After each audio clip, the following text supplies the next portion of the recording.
Ladies and gentlemen, the President of the United States, accompanied by the Prime Minister of the United Kingdom of Great Britain and Northern Ireland.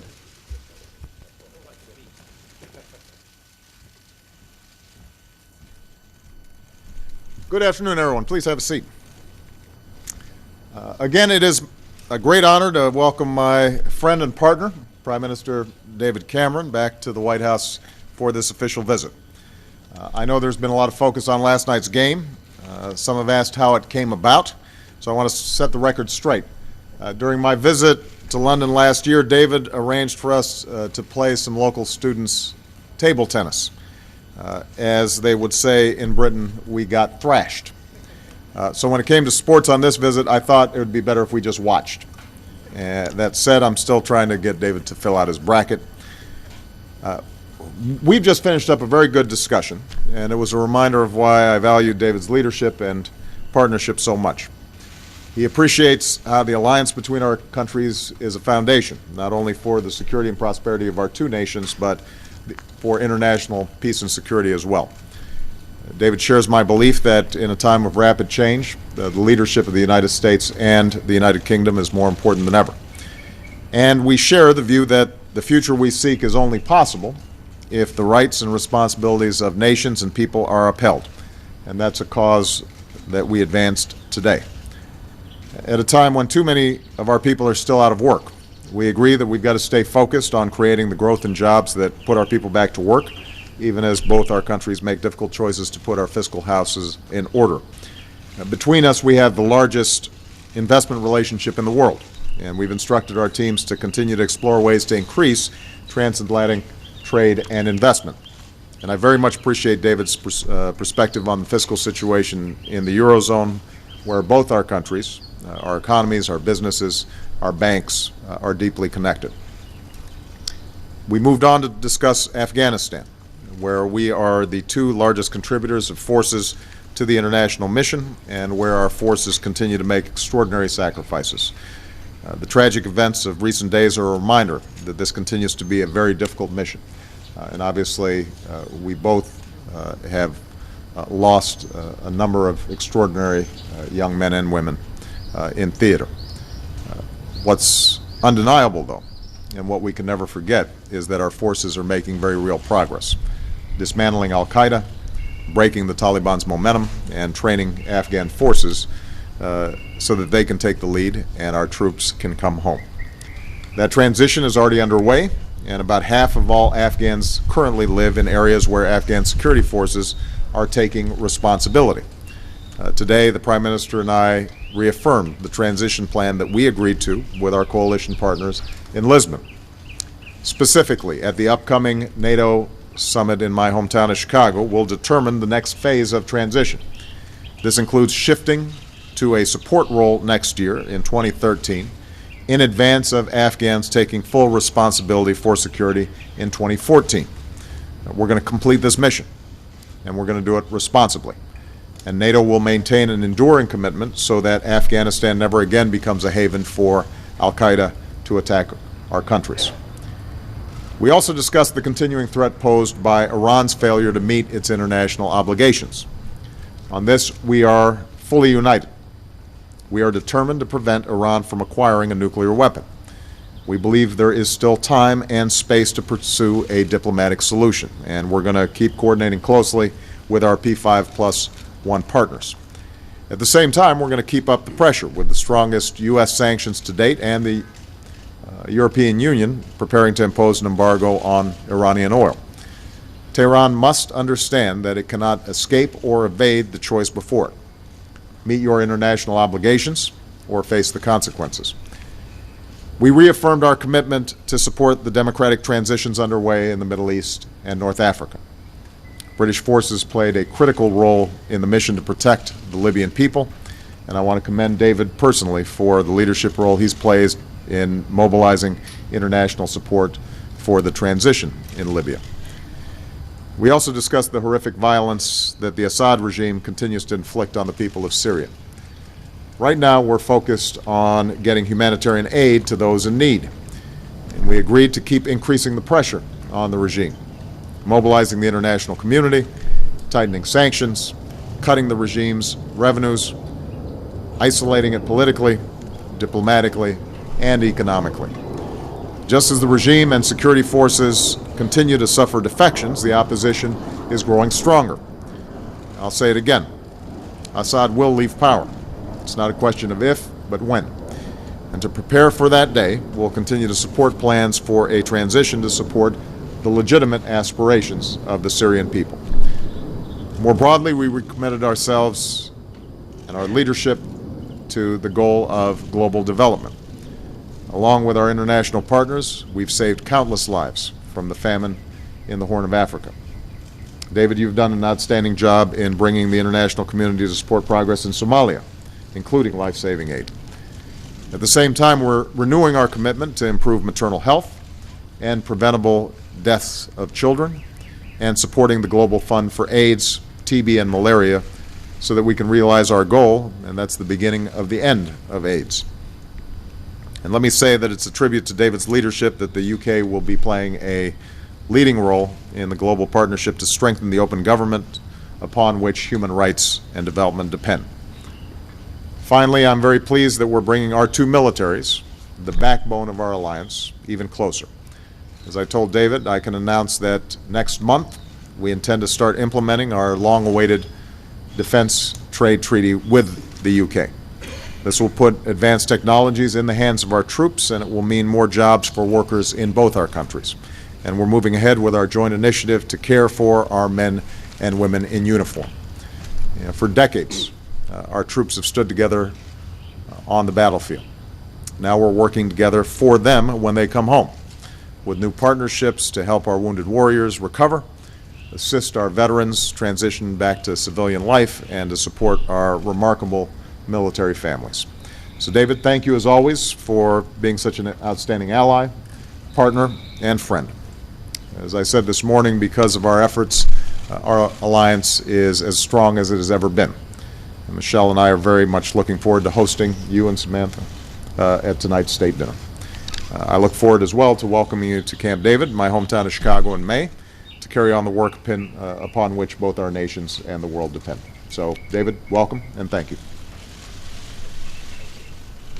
Well, thank you very much for that, Barack, and thank you for last night's sporting event. I thought there was a link between that and the table tennis. I remember it well, and because I know America doesn't like being on the losing side, I'm trying to make up to you with the gift of a table tennis table, which I hope will be there in the White House. We should practice this afternoon. I think, well, I certainly need the practice.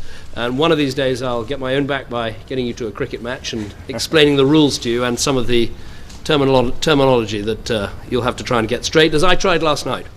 But thank you. We've had excellent discussions today, and it was great that our teams had time to join those talks as well. And Barack, thank you, because there are some countries whose alliance is a matter of convenience, but ours is a matter of conviction. Two states, as I said this morning, united for freedom and enterprise, working together day in, day out to defend those values and advance our shared interests. That has been the fundamental business of this visit, and we've just made important progress on four vital areas: Afghanistan, Syria, Iran, and economic growth. And I want to take each in turn. First, Afghanistan. Recent days have reminded us just how difficult our mission is, and how high the cost of this war has been for Britain, for America, and for Afghans themselves. Britain has fought alongside America every day since the start. We have 9,500 men and women still serving there. More than 400 have given their lives, and today, again, we commemorate each and every one of them. But we will not give up on this mission, because Afghanistan must never again be a safe haven for Al-Qaeda to launch attacks against us. We won't build a perfect Afghanistan, although let's be clear, we are making some tangible progress, with more markets open, more health centers working, more children going to school, more people able to achieve a basic standard of living and security. But we can help ensure that Afghanistan is capable of delivering its own security without the need for large numbers of foreign troops. We are now in the final phases of our military mission. That means completing the training of the Afghan forces so that they can take over the tasks of maintaining security themselves. That transition to Afghan control, as agreed at Lisbon, is now well underway. And next year, as the President said, in 2013, this includes shifting to a support role as Afghans take the lead. This is in advance of Afghan forces taking full responsibility for security in 2014, and as we've always said, we won't be in a combat role after 2014. At the same time, we will also back President Karzai in working towards an Afghan-led political settlement. Second, a year on from the United Nations Security Council resolution on Libya, we agreed we must maintain our support for the people of the Arab world as they seek a better future. And let me just say, in response to what you said, Mr. President Barack, about Libya, that I'm very proud of the action that Britain and France and others took, but let us be absolutely clear, none of that would have been possible without the overwhelming support and overwhelming force that the United States provided in the early stages of that campaign, exactly what you promised you would do, that actually made that intervention possible and has given that country a chance of prosperity and stability and some measure of democracy. Most urgently now in Syria, we are working to get humanitarian aid to those who need it, and Britain is today pledging an additional £2 million in food and medical care. At the same time, we must properly document the evidence so that those guilty of crimes can be held to account, no matter how long it takes. Above all, we must do everything we can to achieve a political transition that will stop the killing. So we must maintain the strongest pressure on all those who are resisting change at all costs. We will give our support to Kofi Annan as he makes the case for that transition, and we are ready to work with Russia and China for the same goal, including through a new United Nations Security Council resolution. But we should be clear, what we want is the quickest way to stop the killing. That is through transition rather than revolution or civil war. But if Assad continues, then civil war or revolution is the inevitable consequence. So we will work with anyone who is ready to build a stable, inclusive, and democratic Syria for all Syrians. Third, we have discussed Iran's nuclear program. The President's tough, reasonable approach has united the world behind unprecedented sanctions pressure on Iran, and Britain has played a leading role in helping to deliver an EU-wide oil embargo. Alongside the financial sanctions being led by America, this embargo is dramatically increasing the pressure on the regime. Now, we are serious about the talks that are set to resume, but the regime has to meet its international obligations. If it refuses to do so, then Britain and America, along with our international partners, will continue to increase the political and economic pressure to achieve a peaceful outcome to this crisis. As the President and I have said, nothing is off the table. That is essential for the safety of the region and the wider world. Fourth, growth. Both Britain and America are dealing with massive debts and deficits. Of course, the measures we take in our domestic economies reflect different national circumstances, but we share the same goals: delivering significant deficit reduction over the medium term and stimulating growth. One of the keys to growth is trade. The EU and the US together account for more than half of all global trade. Foreign direct investment between Britain and America is the largest in the world. It creates and sustains around 1 million jobs each side of the Atlantic, and it provides a strong foundation for bilateral trade worth nearly $200 billion a year. So deepening trade and investment between us is crucial and can really help to stimulate growth. Barack and I have agreed to prioritize work ahead of the G8 on liberalizing transatlantic trade and investment flows. So we've had some very important discussions this morning, and I'm looking forward to continuing our talks at the G8 and at NATO summits, and to visiting you, Barack, at Camp David and in your hometown of Chicago. Who knows what sport we will be able to go and see there. As Barack has said, the relationship between Britain and America is the strongest that it has ever been. And I believe that's because we're working together as closely as at any point in our history. And together I'm confident that we can help secure the future of our nations and the world for generations to come. Thank you. Thank you, David. So we've got questions from each respective press corps. We're going to start with Ari Shapiro of NPR. Thank you, Mr. President. Given the extraordinarily difficult circumstances in Afghanistan from the last few weeks, I wonder what makes you confident that 2 years from now when the last troops leave, it will be better than it is today? And I wonder if you could also talk about the pace of withdrawal, whether you see something more gradual or speedier. And Mr. Prime Minister, you and the President take very different approaches to economic growth, whereas you emphasize a more more austerity measures. The president focuses more on stimulative measures, and I wonder whether you could explain why you believe that your approach is likely to create more jobs than President Obama's approach. Thank you. Well, first of all, on Afghanistan, I think both David and I understand how difficult this mission is, because we've met with families whose sons or daughters or husbands or wives made the ultimate sacrifice. We visit our wounded warriors, and we understand the sacrifices that they've made there. But as I indicated, we have made progress. We're seeing an Afghan national security force that is getting stronger and more robust and more capable of operating on its own.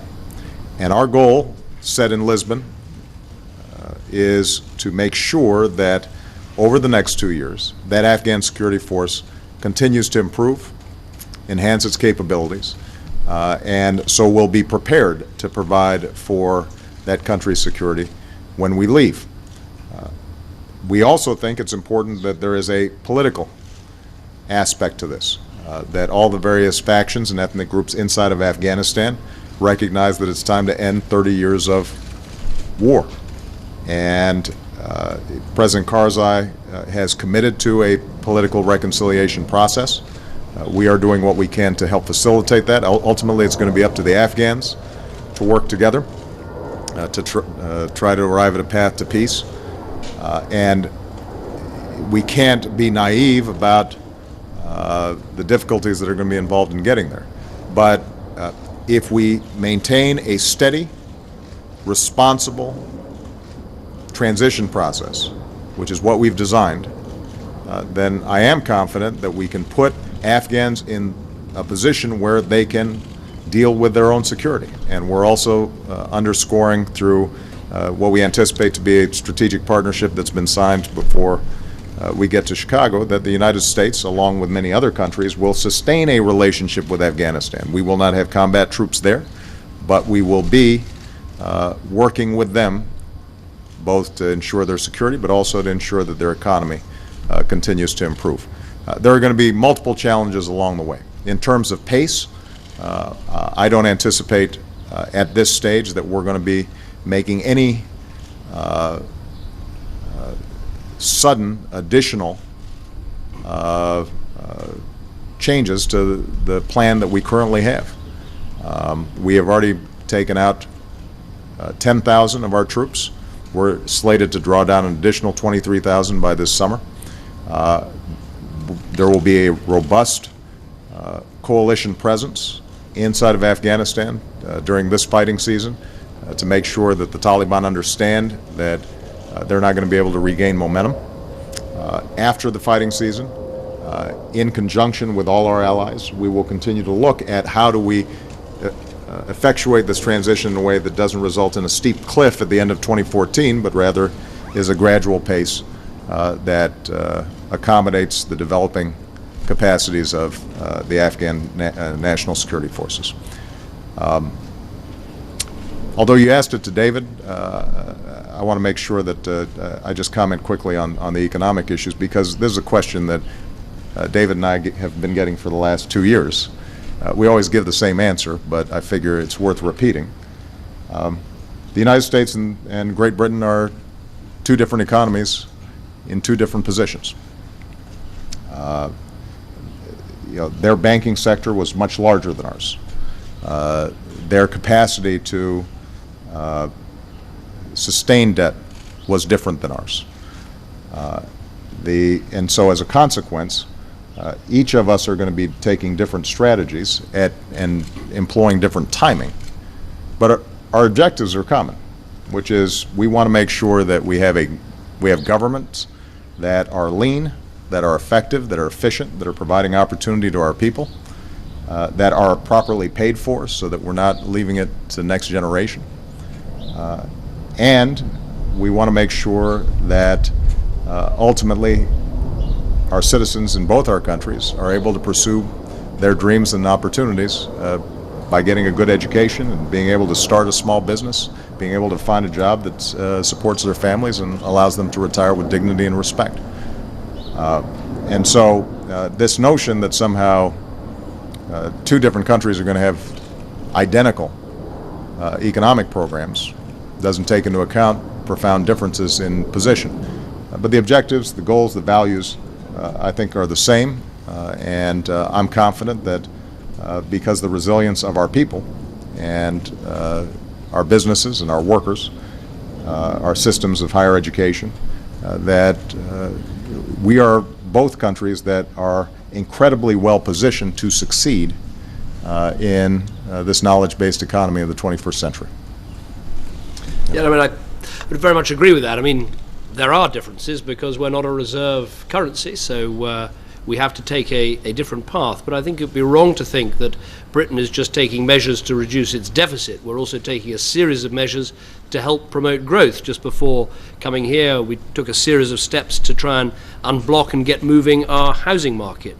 We've cut corporation tax in our country to show that it's a great destination for investment. We're investing in apprenticeships. So a series of steps are being taken. But there are differences, as Barack has said, between the states of the two economies and the circumstances we face.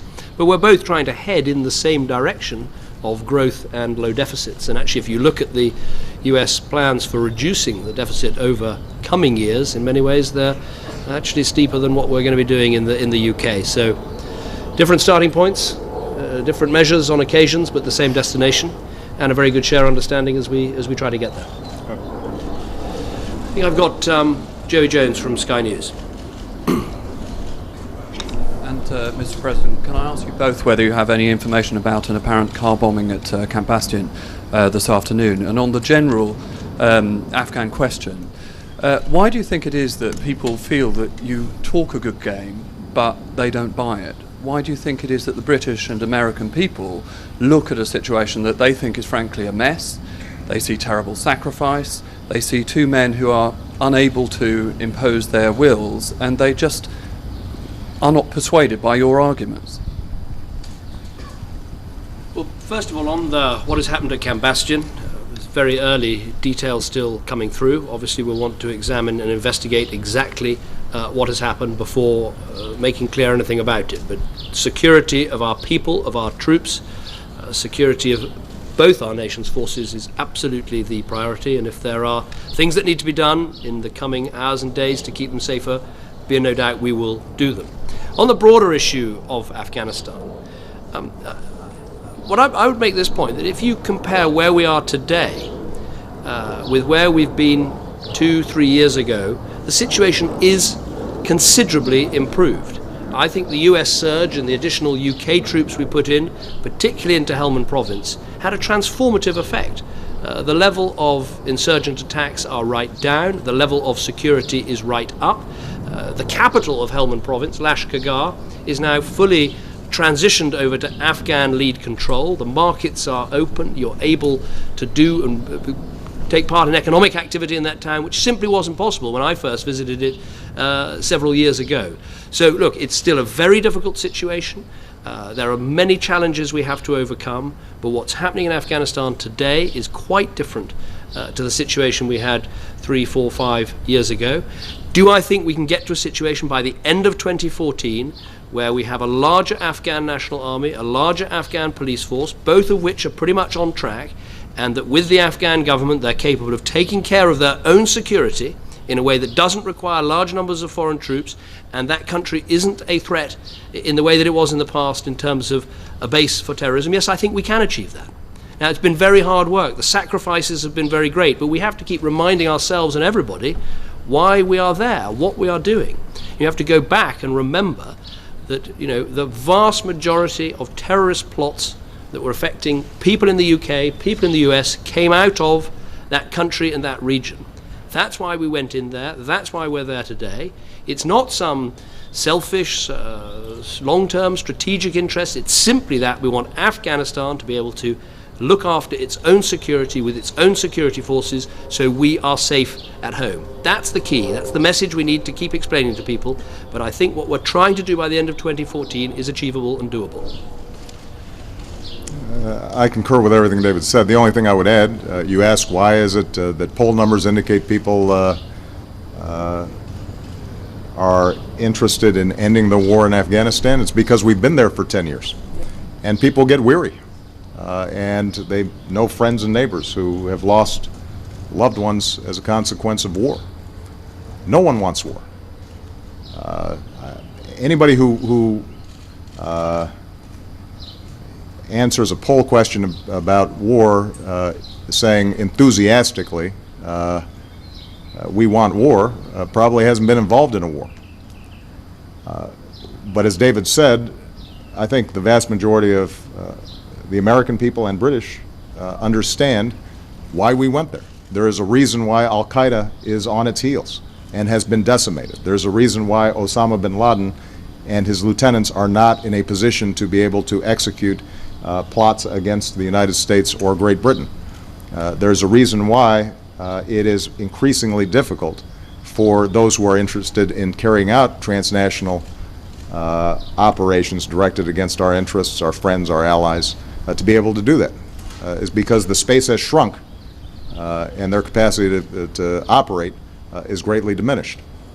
Now, as David indicated, this is a hard slog. This is hard work. When I came into office, there had been drift in the Afghan strategy, in part because we had spent a lot of time focusing on Iraq instead. Over the last 3 years, we have refocused attention on getting Afghanistan right.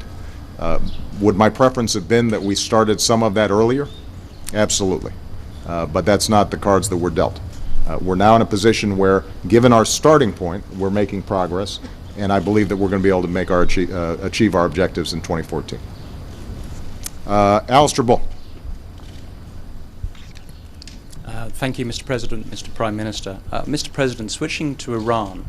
Can I just point out that somehow Alistair gets to ask a question on behalf of the U.S. Press Corps, but he sounds like... It's the special relationship. Were you upset about that, Chuck? Special relationship. Yeah, what's going on with that, Jay? Come on, man. So, It's a special relationship. So, on Iran, do you believe that the six-power talks represent a last chance for the country to diffuse concerns over its nuclear program and avert military action? And Prime Minister, on Syria, how are you approaching the Russians to get them on board for a fresh Security Council resolution? And do you believe President Bashar al-Assad ought to be tried as a war criminal? Thank you. As David said, we have applied the toughest sanctions ever on Iran, and we've mobilized the international community with greater unity than we've ever seen. Those sanctions are going to begin to bite even harder this summer, and we're seeing significant effects on the Iranian economy. So they understand the seriousness with which we take this issue. They understand that there are consequences to them continuing to flout the international community. And I have sent a message very directly to them publicly that they need to seize this opportunity of negotiations with the P5+1 to avert even worse consequences for Iran in the future. Do I have a guarantee that Iran will walk through this door that we're offering them? No. In the past, there's been a tendency for Iran in these negotiations with the P5+1 to delay, to stall, to do a lot of talking, but not actually move the ball forward. I think they should understand that because the international community has applied so many sanctions, because we have employed so many of the options that are available to us to persuade Iran to take a different course, that the window for solving this issue diplomatically is shrinking. And, you know, as I said in a speech just a couple of weeks ago, I am determined not simply to contain Iran that is in possession of a nuclear weapon. I am determined to prevent Iran from getting a nuclear weapon, in part for the reasons that David mentioned. It would trigger a nuclear arms race in the most dangerous part of the world. It would raise non-proliferation issues that would carry significant risks to our national security interests. It would embolden terrorists in the region who might believe that they could act with more impunity if they were operating under the protection of Iran. And so this is not an issue that is simply in one country's interests or two countries' interests. This is an issue that is important to the entire international community. We will do everything we can to resolve this diplomatically, but ultimately we've got to have somebody on the other side of the table who's taking this seriously, and I hope that the Iranian regime understands that this is their best bet for resolving this in a way that allows Iran to rejoin the community of nations and to prosper and feel secure themselves. Thank you. On Syria, I mean, when you see what is happening in Homs and elsewhere, I think we need to appeal to people's humanity to stop this slaughter, to get aid and assistance to those who've been affected, and to ratchet up the pressure on this dreadful regime.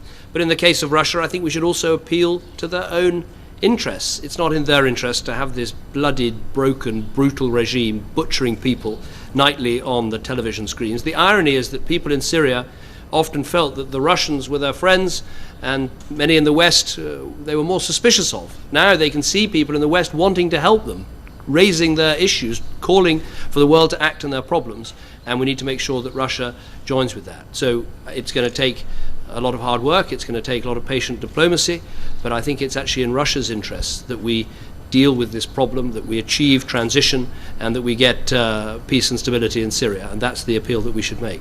On the issue of holding people responsible, I do. They're not a signatory to the ICC, but what is being done in Homs, and I've spoken personally to one of the photographers who was stuck in Homs when he got out to the UK, what he witnessed, what he saw, is simply appalling and shouldn't be allowed to stand in our world. And that's why Britain and others have sent monitors to the Turkish border and elsewhere to make sure we document these crimes. We write down what has been done, so that no matter how long it takes, people should always remember that international law has got a long reach and a long memory. And the people who are leading Syria at the moment and committing these crimes need to know that. Tom Bradbury from ITN. Mr. President, it's great you've agreed to learn about cricket. I noticed the Prime Minister neglected to tell you that a test match usually takes 5 days. So it's going to be a long trip. On the serious subject of Syria, you say you want Assad to go. You wanted Gaddafi to go, and he didn't for a long, long time. So could you just answer specifically, have you discussed today the possibility of a no-fly zone? Have you discussed how you might implement it? Have you discussed how you would degrade the Syrian defences? Have you discussed timescales on any of those issues? What I'd say, Tom, is that our teams work incredibly closely together on this issue, and the focus right now is, as I said, on trying to achieve transition, not trying to foment revolution. We think that the fastest way to end the killing, which is what we all want to see, is for Assad to go. So the way we should try to help bring that about is through diplomatic pressure, sanctions pressure, political pressure, the pressure that Kofi Annan can bring to bear. That is where our focus is. Of course, our teams all the time, as I put it, kick the tires, push the system, ask the difficult questions, what are the other options, what are the other things that we could do, and it's right that we do that. But they're not without their difficulties and complications, as everybody knows. So the focus is transition and all the things that we can do to bring that pressure to bear. And that has been the focus of our discussions. I'd echo everything that David said. Our military plans for everything. That's part of what they do. But I was very clear during the Libya situation that this was unique. We had a clear international mandate. There was unity around the world on that. We were able to execute a plan in a relatively short time frame that resulted in a good outcome. But each country is different. As David just mentioned with respect to Syria, it is an extremely complicated situation. The best thing that we can do right now is to make sure that the international community continues to unify around the fact that what the Syrian regime is doing is unacceptable. It is contrary to every international norm that we believe in. And for us to provide strong support to Kofi Annan, to continue to talk to the Russians, the Chinese, and others about why it is that they need to stand up on behalf of people who are being shelled mercilessly, and to describe to them why it is in their interest to join us in a unified international coalition. That's the most important work that we can do right now. There may be some immediate steps that we've discussed just to make sure that humanitarian aid is being provided in a robust way, and to make sure that a opposition unifies along principles that ultimately would provide a clear platform for the Syrian people to be able to transition to a better form of government. But when we see what's happening on television, our natural instinct is to act. One of the things that I think both of us have learned in every one of these crises, including in Libya, is that it's very important for us to make sure that we have thought through all of our actions before we take those steps. And that's not just important for us, it's also important for the Syrian people, because ultimately the way the international community mobilizes itself, the signals we send, the degree to which we can facilitate a more peaceful transition or a soft landing rather than a hard landing that results in civil war and potentially even more deaths. The people who are going to ultimately be most affected by those decisions are the people in Syria itself. All right? Thank you very much, everybody. Enjoy the day. See some of you tonight.